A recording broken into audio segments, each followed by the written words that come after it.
podcast about telling your story through words and images.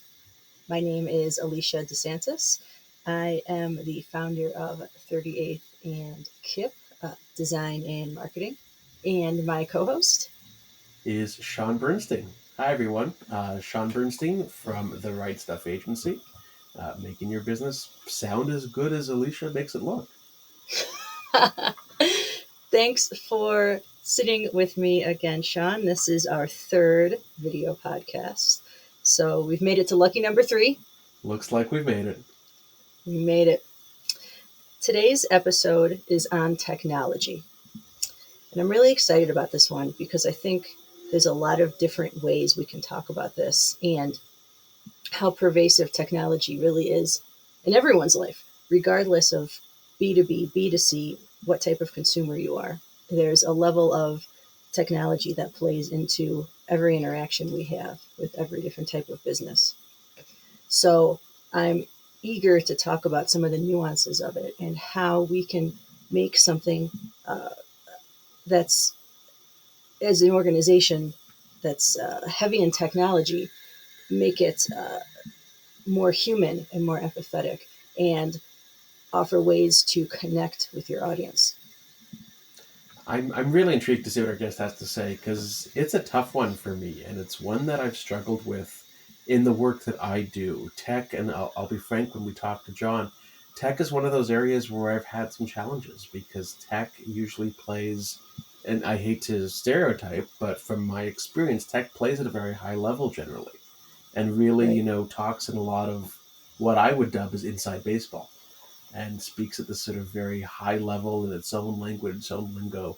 So the ability to break it down and explain it really well to a broader audience is tough. And my hat goes off to anyone who does it and does it well because it is not easy.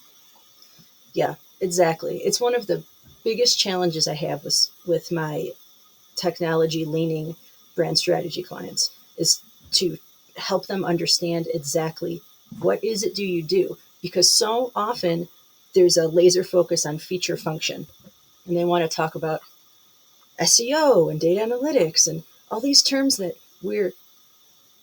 taking we're assuming that the audience knows what they even mean, and that's dangerous in itself.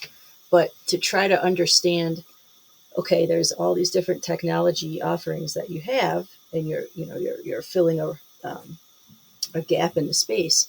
But what problem are you actually solving? And then once you identify that, what exactly does your technology do as it relates to how the buyer is going to interact with it? And that's really hard. It is, and you talked exactly that. Is there's, I was in a sales training with a client this week, and they were speaking at a very high level about sort of their sales process, and I don't have that SaaS sales background, and so it was I describe it as trying to learn Greek while reading ancient poetry at the same time. You're Right. trying to learn the lingo while you're trying to keep up with the conversation. And, as you pointed out, it's based on so many of these foundational concepts that it's easy to take for granted that people understand. But if they don't, it's much more challenging to have them. And the other piece that I talk about frequently with my clients is that people won't admit to what they don't understand.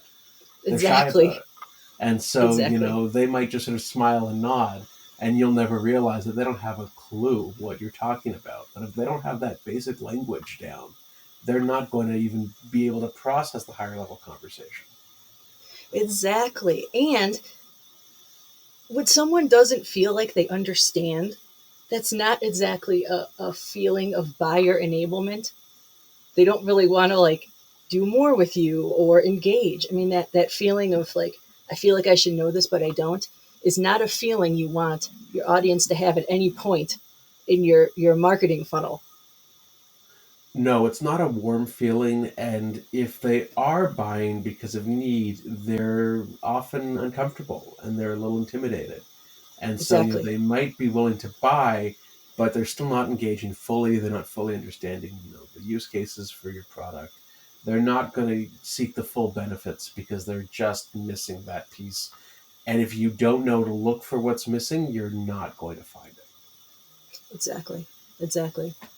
So I want to talk about my technology example, a company that I really enjoy and I think is very timely to talk about them because they're based in Ukraine.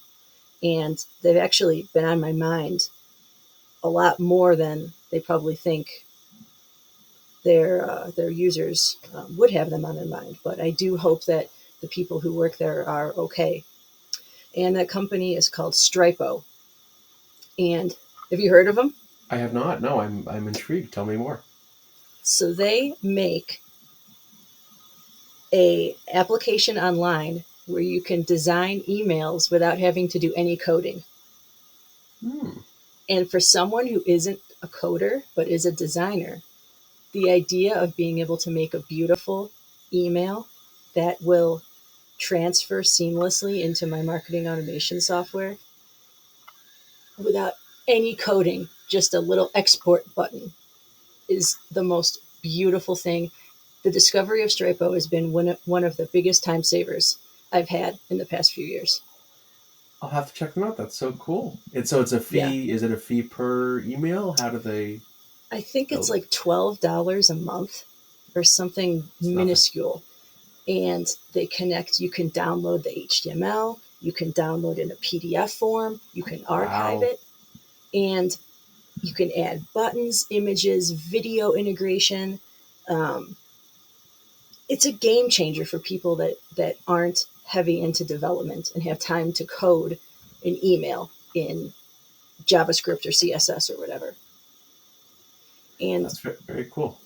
yeah, so one of the things I not only love them for the practicality of it, but the simplicity of the interface. I feel like it could get very complicated, but it's literally like Lego blocks. I mean, it kind of has that Squarespace sort of drag and drop, drag and drop, and even like the billing structure, the way they talk about what they do. They don't use a lot of complex marketing speak. So even someone who isn't a skilled marketer could come in and use that software and not feel intimidated. That's amazing. So they've really built a better mousetrap. You know, you could get into coding and build that email, but they've made it accessible, and then they've made it further accessible so that someone who wants a really attractive email campaign but doesn't know how to do that, it's accessible for them as well. That's awesome. I love it. Yeah.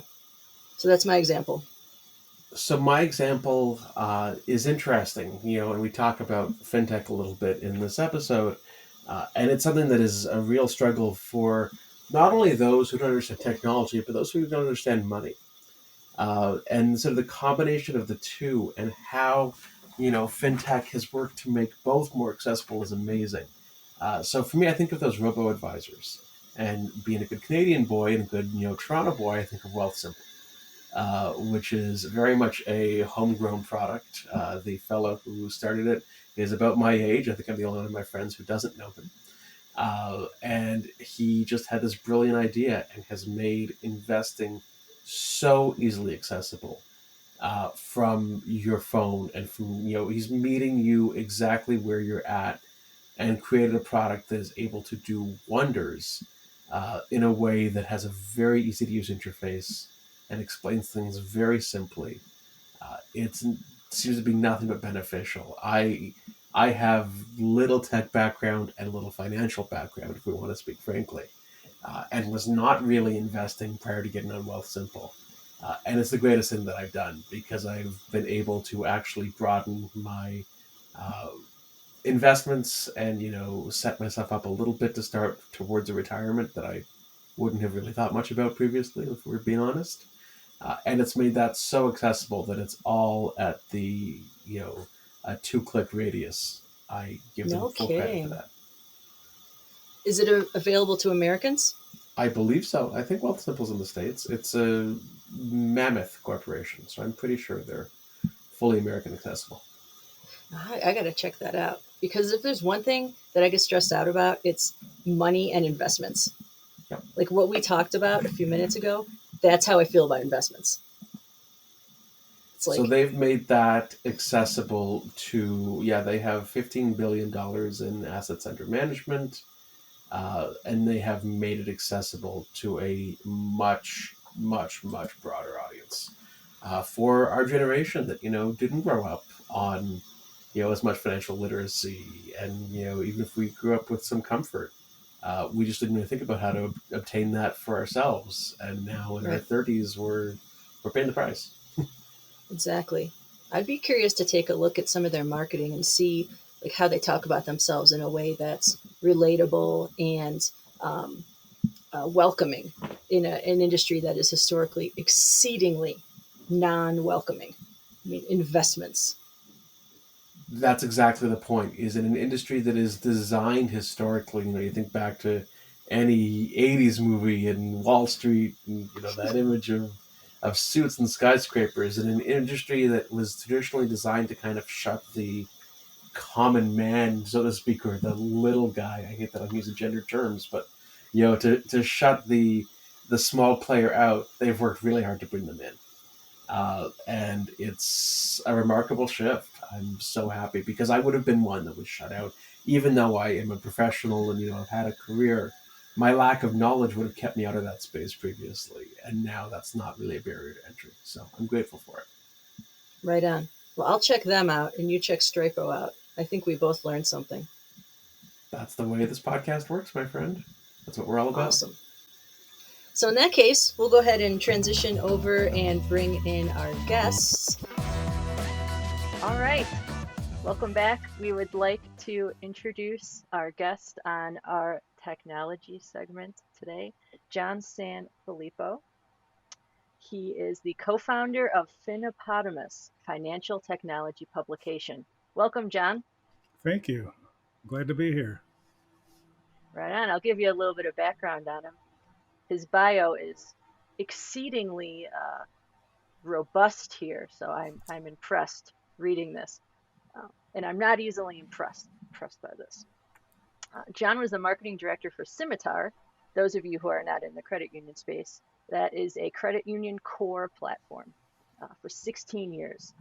He was also the very first technology reporter for the Credit Union Journal and has written for every major credit union publication. 2005, he co-founded Credit Union Business Magazine and served as its executive director for 2 years.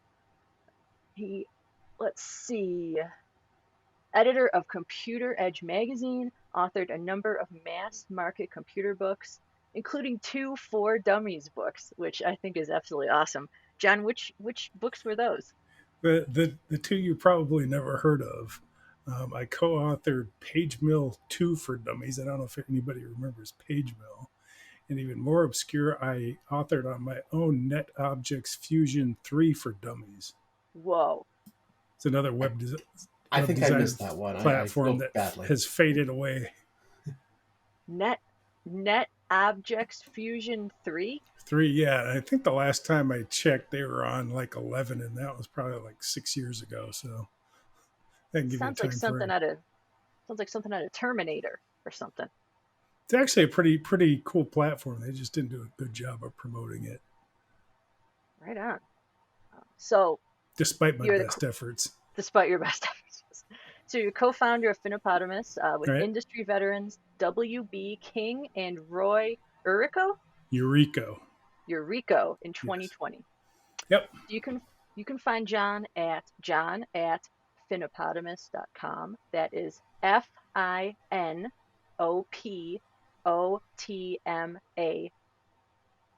AM. Oh, AMUS. There's my dyslexia kicking in for all of you. Shout out to all the dyslexics out there. And LinkedIn at jsanfilippo. And that's FILIPPO.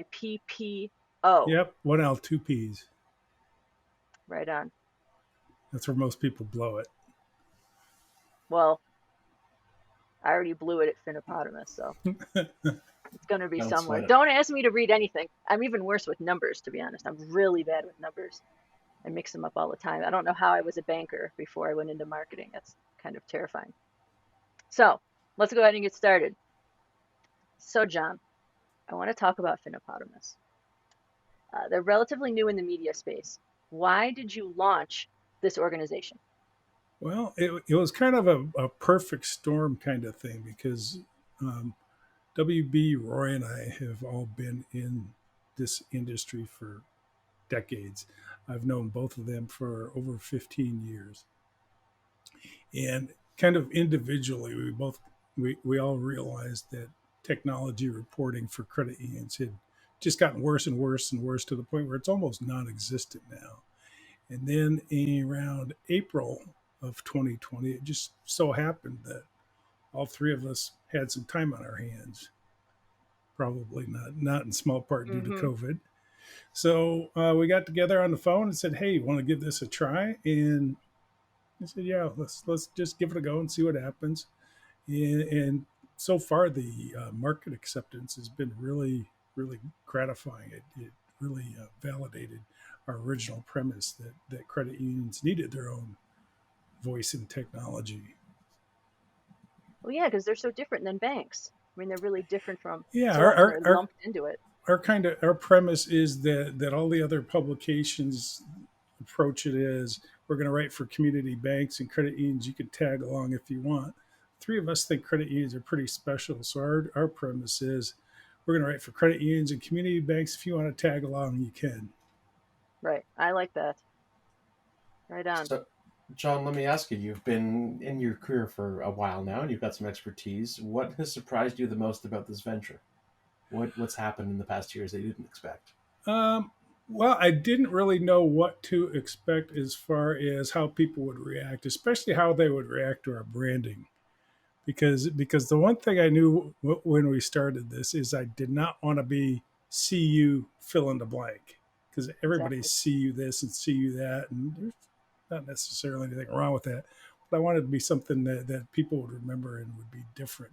But again, a blue hippopotamus, you don't know how people will react, and people seem to love our branding. He has suspenders too. That's my favorite part.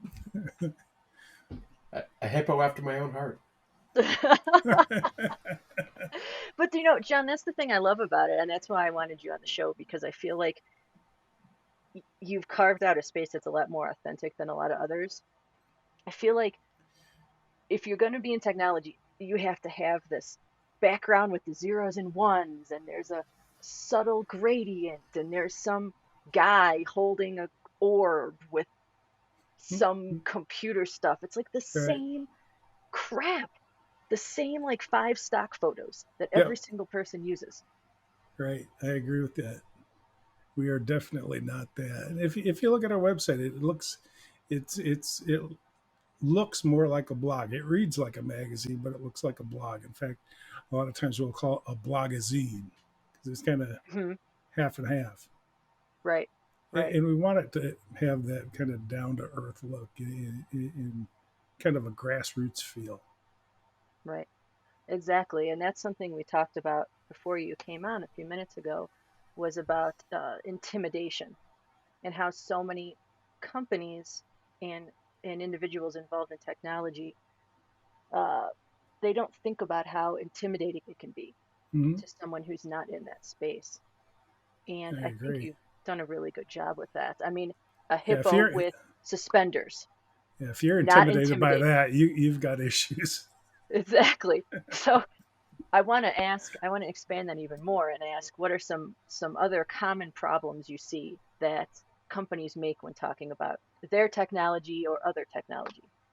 Well, I think the big thing that's changed in the last couple of years, last few years, is that if you were a company selling to a business, I mean, I'll use credit unions as an example because that's for the space I work in. If you're a company selling to credit unions, I think a few years ago, um, you could the your point of contact was the senior IT person at the credit union. You just had to talk to them, and they were kind of your buffer to everybody else in the organization. So you could get down in the weeds and get real nerdy with them, and it was fine because they understood it. But I think um, now it's imperative for other senior executives to at least have some understanding of the technology because so much of banking and financial services is about technology now, that the companies that are selling this technology have to be able to talk to the CEO. They have to be able to talk to the CFO, have to be able to talk to the COO, and make it all make sense. They don't necessarily have that IT director buffer in there anymore, and they shouldn't. Yeah, I understand that. It kind of hits exactly on the points that we were talking about earlier of, sort of breaking down those walls and being able to sort of talk to a larger group, and a group that just doesn't have that same background or knowledge base. Uh, in your view, what's a brand or a company that's doing a really good job at explaining and talking about how technology works, and that's helping the customer understand Well, this is technology? going to be probably an odd example for coming from my background, but I just recently, I've been just recently very impressed with Venmo, believe it or not. And it all started. I use Venmo. I use Venmo at my barber this morning. I use it to pay my barber, and I use it to send money to my daughter-in-law for my granddaughter's cheerleading. That's pretty much the extent of my Venmo use. Well, a couple of weeks ago, I got an offer in the Venmo app for a Venmo credit card. I didn't even know Venmo had credit cards.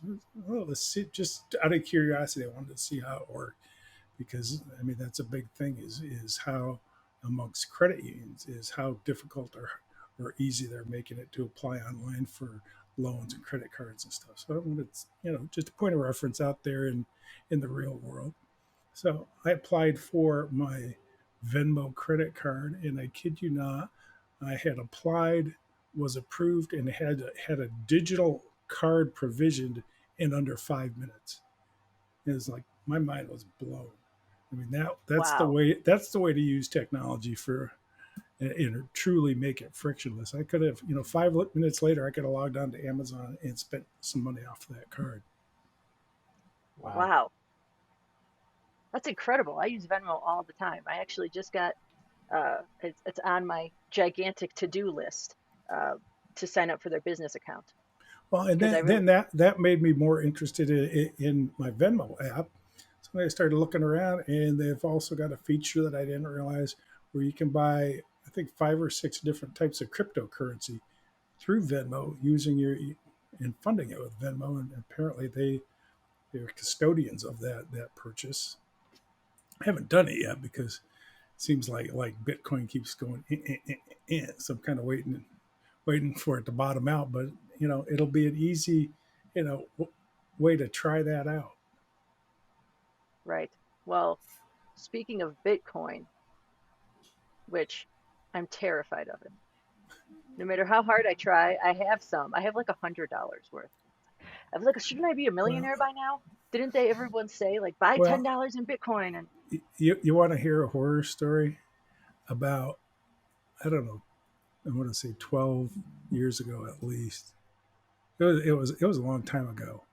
Um, and I don't even remember now which cryptocurrency it was, but it had just come out, and I thought, yeah, I'll throw $200 in there just to see what happens, right? Well, about 3 years ago, I suddenly remembered that I had done this, and I looked up and calculated that my cryptocurrency purchase was worth about $300,000. However, I couldn't find my credentials anywhere, and what? there's no way to retrieve it. So if you don't know it, it's gone. So What? I basically flushed $300,000 in the toilet. What the heck were the credentials? It's like your username and password, but there's no way to recover it. Oh, It's the most ridiculous part of crypto. It makes it as inaccessible as it is accessible. It's unbelievable. oh my goodness. Is it harder than getting this podcast on Apple? That's going to take a couple of weeks. John is screwed. Let's be honest here. Oh my God.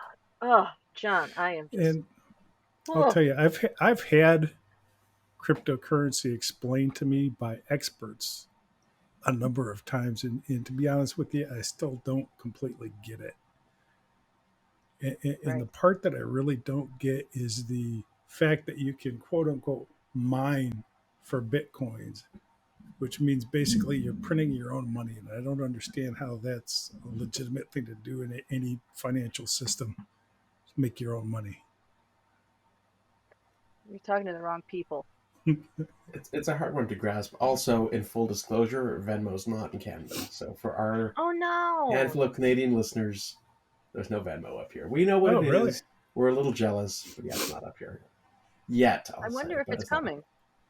Possibly, I don't know. Our banks are fairly strictly regulated, as John might know. So it's I don't know if there's a regulation against something so simple. So But how do they control that though? I mean, how do they control who downloads an app? you cannot access it in Canada. Huh. You can probably I could probably download the app, Right. but I can't do anything with it. It's a lemon. Your Interesting. Canadian bank account, probably the routing Yeah, number. I exactly. would think. I can't Interesting. actually I put any money into it. didn't know that. There you go. So this conversation leads me to my next question, John. You have decades of experience in this. Do you have any tried and Don't true get methods carried away with that. for taking? People hate it when I say that. Every time I say, people are like, "No, you're gonna make me like old." It's like, if you got the experience, man. Like people, like I want wrinkles. You I can want see so many my wrinkles. gray hair. So Spend time with me, Alicia. You'll get there. there's no I want, question that I'm old. I want to look. I want people to be like, that girl's been through a lot. She's got a lot of wrinkles. I don't want any of that Botox or anything. I just want to look real old. I want to look my age. Um, what was I even talking about? Yes, in all of your decades of experience, how do you, what are some methods for making the complex simple and making the very technical to give it a human element? Is there any sort of outline or format that you Well, think of when you're trying to explain? I learned a lot when I was working on those Four Dummies books because I can't remember who owned Four Dummies when I was working on. They've changed owners a zillion times, but they had very stringent, because you read a book and it seems like fun and light, but behind the scenes there's very stringent writing guidelines that you need to follow. And I learned a lot from that. And one of the things was that you just need to, whatever you're explaining, explain it like you're explaining it to your grandmother and you want her to understand it. So That's you just have to pick an unsophisticated audience and make it. You know, I think where a lot of people struggle with, at least with written communications, is making it sound conversational. You just have to be able to write just like you're talking. Obviously, you're going to clean up the ums and buts and whatever, but by and large, you have to write just like we're talking to each other, and you have to talk like you're talking to somebody who doesn't have the slightest clue what you're talking about. And another thing that I've kind of held on to from those years is the idea that when you're writing a longer document, like document with chapters, you have to make each section of content stand on its own. In other words, you can't keep referring back to, like, saying, well, like I told you in chapter 3, blah, blah, blah, blah, blah. No, if you have to repeat something, you just repeat it there, and don't refer back to chapter 3, because you don't want to have to make people go back and forth just to understand what you said. You want every chunk of information self-contained. That's so interesting. Shaun, you've written some lengthier publications, haven't you? I'm doing one right now, and you're exactly right. It's not a reading test, and it's meant to be a helpful guide, not an exercise that sends them to the dictionary and beyond. And actually, John, you hit exactly the example that I give to my clients. So I have a content writing agency is my end of this, and I am really sort of trying to brand myself and making the complicated simple. Exactly that. And tech is a bit of a tough spot sometimes, but what I say is exactly what you said. If you want someone to explain the nuances of different digital wallets and competitive advantages of one over the other, I'm not your guy. If you want someone to explain crypto to your grandmother, that's where I can probably come in. So to hear you use that example, the light bulb kind of went off, and that's everything. Yeah. And there needs to be that voice in the tech sphere, and it's just so often missing. Yeah. Oh, I agree 100%. It's very challenging. I mean, my previous job, I was writing a lot about data analytics, and uh, one of the benefit statements of that data analytics platform was to attract smaller credit unions. And when you think of a small credit union, that's like, the president is probably someone who's moved up through, as a teller, that there's not a lot of people that work in that organization. That person, you got to get to the point of what it's going to do for them. They don't care about the intricacies of the data analytics. They want to know how it's going to make them more money or impact their bottom line or increase profit margin, the stuff that revolves around making their customers' lives better and being able to continue to function, not the technical stuff. All right, right. And when I'm writing, for example, a case study on credit union that did whatever they did, I mean, my case studies always follow the same format: is you describe the problem, describe how you solve the problem, and describe what the results were, and that's it. If you do those three things in broad terms, you're going to get your point across. It's make it I sound love it. so easy. But it is easy. People overcomplicate it, I think. Well, and that's the thing. I think Exactly. a lot of times, and I'm sure you guys have run into this in all areas of your life, you run into people that try too hard to sound smart. John, I've got a law degree. Trust me, I went to school with them. Oh my goodness. And I think you sound Uh, smarter if you explain things simply. yeah, right Because that on. way you're smart enough to adapt the message to the person you're talking to rather than trying to impress them with big words. Never use a big word when a small one will do. Yeah. Amen. Shaun, I want you Speaking, to sorry, go ask your on. last question. No, I want to ask, I like your last question here. I want this to be the last question we ask, the one about the mindset. It's such a good one. So the mindset, and Alicia and I were talking about this in the intro. The mindset in tech is traditionally that it's at this very sort of high level, inaccessible, coded language, etc. So how do we really work to change the overall mindset and make technology as a whole more accessible to Well, the and masses?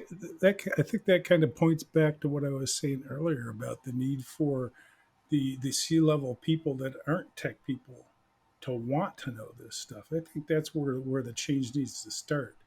Is you need to these C-level people need to understand that their businesses, they're all, every business is a technology business now to some one extent or another, Yeah. and leadership needs to understand that, embrace that. You can't just pass it off to the IT director or the data processing manager. You need to understand that stuff to a degree. I mean, you don't have to be an expert, obviously, but you need to understand the bigger moving pieces and take an active role in the decisions. You can't just tell your CIO to make the decision for your credit union, for example. You have to, the senior management has to be involved in those decisions. And even one step further, and this is probably even a bigger challenge, is getting the credit union board to board on board with this stuff too, because I think there's a lot of old school boards out there that just rubber stamp stuff or just go along with stuff. But if you want to really do your due diligence as a board member, you need to understand it too. And I think the technology companies, like I said earlier, have to be able to adjust their message to these different audiences because a board member that's been a volunteer there for the last 15 years is going to have a different understanding of technology than the CEO, and that CEO is going to have a different understanding of the technology than the CTO. You got to be able to adapt your message to each audience. Right on. Well, I think we can end with that. What do you think, Shaun? I think so. John, thank you so much for joining us today. You were Well, phenomenal. it was a pleasure. I'm looking forward to seeing how this turns out. Hopefully, make me sound like a smart person. Oh, it's it's well, it definitely will. It's this has been actually really really tremendous. I mean, all of our guests have been tremendous, but like I said before, eager to have you on just because I think your approach is very refreshing in a world Good. where Well, good. I it's appreciate all you the thinking same. about me and thinking about Finopotamus. Oh, my pleasure. How could I forget the suspenders, the hippo with suspenders? This may be off the record, but just as a joke, I found online a blue hippopotamus costume, and I told my two partners I would add the necessary things to make it look like Finopotamus hippo and wear it to conferences if they wanted to. Me too. Jeez. Do you want that part of the podcast? You can put it in if you want. I'm fine with that. I think we I, might I, have to. I We have no might as well. shame. Now, Alicia's an We, illustrator, so I have to assume she's going to do up a mock-up of you in the costume. Well, we'll I see if can send you a link to the costume. You can see it for yourself. I think that's in order. And for our audience, we'll make sure we get the spelling again. It is FINOPOTAMUS.com, correct? That is us. Awesome. Thank you, Shaun. Thank you, Thank you John. so much, Have a good John. one. Ah, what a great guest, huh? You are finding some real gems. That was a lot of fun. I didn't know that he wrote for Dummies books. I don't know how anyone gets that job. Like, I kind of want to do those now. I feel like it'd be a nightmare. I mean, I feel like it takes a certain type of person to to think of something in that level of structure, to take what you know so intimately and make it and talk about it in a way that the everyday person can understand. It sounds like such an incredible skill. But what was interesting, and the concept that he talked about is one that I sort of apply in my work, is that even when you're getting granular, have each piece as a standalone. And so when I'm blogging for a law firm, for example, let's say, and I'm talking about a legal concept, I'll reintroduce, if it's really core, I'll reintroduce it each time because I don't know that the person reading that article has read the piece from 6 months ago that talked about the same issue. So, Right. you don't ever assume, if you assume your reader's prior knowledge, you're going to wind up in trouble. It's better Exactly. to give them that extra line or two of explanation and make sure they're with you than to just assume they know what you're talking about because you will lose them. Guaranteed. Right. Yeah, and it's so much easier now than, in um, John's example with a book. I mean, now let's say you have a blog post on something with technology.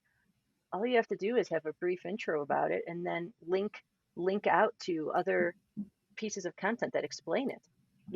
So you don't have to over explain to someone who already is familiar, and to those who want to learn more, all you got to do is click a link. And that's the beauty of it. I mean, you can embed links in anything. That's exactly it. There's different types of learners, right? And that's, part of the process. So you get the folks who are going to want to do those deep dives and click on every link and read every line, and that's great. And you get folks who don't want to or are too busy or who aren't great learners through reading, and they just want the quick and dirty gist of something, and that's okay too. They might be your key decision makers, your key stakeholders. So you need to Right. get them the information in a way that matters as you need to get them the information in a way that matters and as is impactful for them as it is for those people who are going to go and do the deep dive. Yep, exactly. It's just learning styles. And, for me, I'm what's that called? A kinetic learner, where I have to just do it. So, like in my case of Stripo, I appreciate that it just allows me to get in there and start doing it.